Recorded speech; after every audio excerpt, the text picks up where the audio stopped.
Okay, this little heat buddy we've had for a while. These things really work good, but they have a problem. Right here, these regulators. When you hook the propane line up with the rubber hose and stuff, when you run a 20 pounder, when they first came out, they started having problems with them. They sent it back, factory tore them apart, figured out what's wrong, and what's happening is there's an oil that gets in here and clogs either these up or your jet up here for the pilot. So what they did is they made a filter to go on these. You screw on and you screw your can on, and nowadays they have a hose that's made of a different material. What happens is the propane went through the hose, it leaches oils and different stuff out. It comes through here, it's like an oil, it gums up in here, or it gets in the jet and gums up. Now I've already tore this apart once, cleaned it out, fired it up, and it fired right off.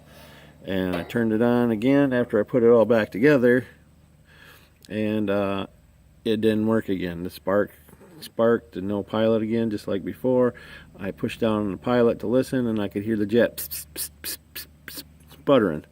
So it was clogging up. So what I'm figuring is the little aluminum lines that run from the regulator all the way down through in here, I don't know if you can see them through them vents, but it runs all the way around into this pilot. When I first took it out, it had lots and lots of oil on it. It had an oily, greasy film to it. You're supposed to soak them in alcohol. I soaked it in alcohol for a while, blew through it a little bit, got it going.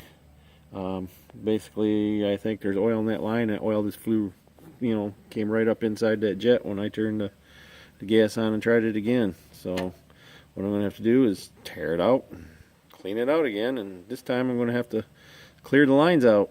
So I'm not exactly sure. I'll probably pull the lines off and blow some air through them, or I'll just turn it on with the propane on and send a shot through there and blast the oil out.